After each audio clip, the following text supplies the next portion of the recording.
Kobold király a parancsnokságnak.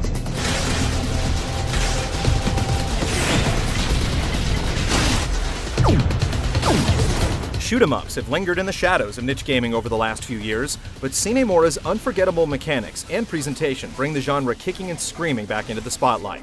Are its unique features impressive enough to earnestly revitalize a classic genre? Sine Mora takes place in a world where traveling through time is as humdrum as going to the grocery store, which makes for a convoluted plotline that would baffle even Quentin Tarantino. Even so, there's a surprisingly moving story here for a shoot-'em-up. Provided you don't mind reading long blocks of text or listening to Hungarian curses shouted by anthropomorphic cats and bison, you'll find a decent narrative that reads like a Frank Miller rework of the Star Fox franchise.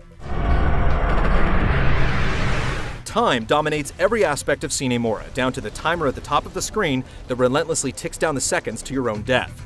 Getting hit detracts seconds from that timer instead of knocking points from a health bar, and successfully killing an enemy adds a few precious moments of survival.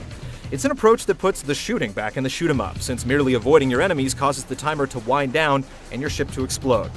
Along the way, you'll get to experiment with different special abilities specific to each pilot, battle gigantic multi-stage bosses, pick up power-ups, and explore the possibilities of slowing down time at will.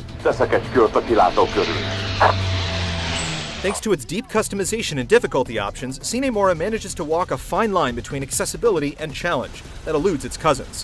Frequent time boosts and continues mean you can finish the story mode on normal in a couple of hours, while the arcade mode could keep veterans busy for weeks.